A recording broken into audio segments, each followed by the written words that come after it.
मौजूदा वक्त में जब सरकार ये दावे कर रही है कि बच्चों को बेहतर और मॉडर्न तालीम फराहम करने के लिए वो काम कर रही है, लेकिन ज़मीनी सूरत हाल हुकूमत के दावे की कलई खोल देने के लिए काफ़ी हैं। बडगाम का दूर दराज इलाका सन्नी दारवन इसकी मिसाल है। यहाँ बच्चे एक पोल्ट्री फार्म में तालीम हासिल करने पर मजबूर हैं। देखिए इस हवाले से हमारे नुमाइंदे आबिद हुसैन की ये खास रिपोर्ट।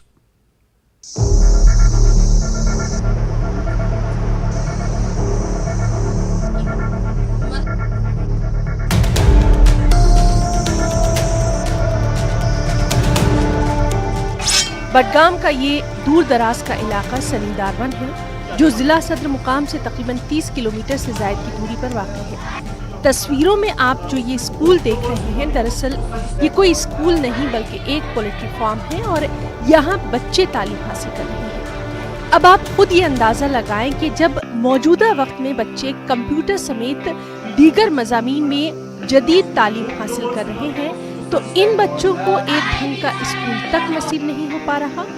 ना ही यहाँ कोई प्लेग्राउंड है, ना ही तालिबात के लिए बैतुल खला है, जिसकी वजह से काफ़ी मुश्किलात का सामना करना पड़ता है। हालांकि हुकूमत ने स्कूल के लिए इमारत भी बनाई थी, लेकिन वो लापरवाही की वजह से बंद है। दरअसल जिस अराजी पर इमारत बनाई गई थी, उसके मालिक ने इमारत को अपने कब्जे में लेकर वहाँ अपना सामान रख दिया और बच्चे अब परेशान हैं।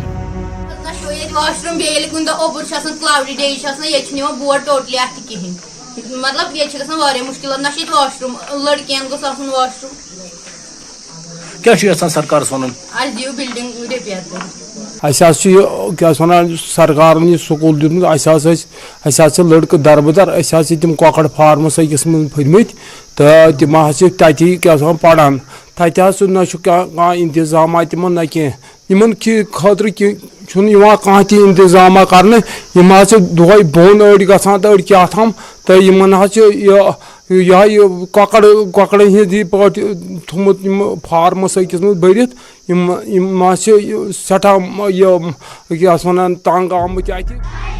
इन बच्चों के वालिदैन का कहना यही है कि इनकी ख्वाहिश है कि इनके बच्चे अच्छी तालीम हासिल करके अपना मुस्तकबिल बेहतर बनाएं, मगर जब स्कूल ही ऐसा है तो बच्चों का मुस्तकबिल इन्हें तारीखी नजर आ रहा है। इन्होंने इंतजामिया से बच्चों के लिए स्कूल की इमारत फराहम कराने का पुरजोर मुतालबा किया। गरीब शख्स अल्फी गई पढ़ सा बच्चे पढ़ना गरीबी सख्ती कह सूरत, मगर ये स्कूल कह वोत सन बच्चे दरबदर नो बाथरूम कुछ नो आब कुछ नो कह चीज़ कुछ ये कह चीज़ यहां सन बच्चे गई पढ़े, मगर ये सख्ती।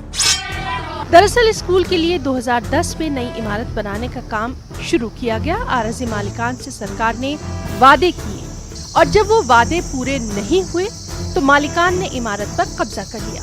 मालिकान का कहना यही है कि इनके साथ नाइंसाफी हो रही है और इंतजामिया काफी लापरवाह है। कहीं तो फॉल्ट अत बिल्डिंग में सान तरफ ना कहीं तो फॉल्ट दपान गवर्नमेंटस करान अपील बिल्डिंग करो कंप्लीट बच्चे जिंदगी गई जाय गई कहें ना। अगर गवर्नमेंटन तम सात कह वाद कर सन वाद कर बराबर तम कर ना इंसाफी कहें ना ये गवर्नमेंट हेक इंसाफ कर मुआवजे दिन मुलाजमत दिन कह तेल कर बिल्डिंग डिसमेंटल नजम करो पन रोजगार। न्यूज़ 18 ने जब चीफ एजुकेशन ऑफिसर बडगाम से फोन पर राब्ता किया तो उन्होंने कहा कि R&B महकमा इस पर काम कर रहा है और बहुत जल्द मसला हल कर लिया जाएगा। मौजूदा वक्त में जब सरकार ये दावा कर रही है कि बच्चों की बेहतर तालीम के लिए वो इकदाम कर रहे हैं और मॉडर्न ज़माने में जब बच्चों को मॉडर्न तरीके से एजुकेशन दी जा रही है, तो मेरे पीछे आप जो स्कूल देख रहे हैं इसमें इस तरह का कोई इकदाम नहीं है। ये दरअसल एक पोल्ट्री फार्म है और यहाँ पे बच्चे अपनी तालीम हासिल कर रहे हैं। यहाँ पर जो फीमेल स्टूडेंट्स हैं उनको काफ़ी मुश्किलात का सामना है। उम्मीद है हमारी इस रिपोर्ट के बाद इंतज़ामिया हरकत में आएगी और जो बच्चों के मसाइल हैं वो हल होंगे। न्यूज़ 18 के लिए दारवन बडगाम से मैं आबिद हुसैन।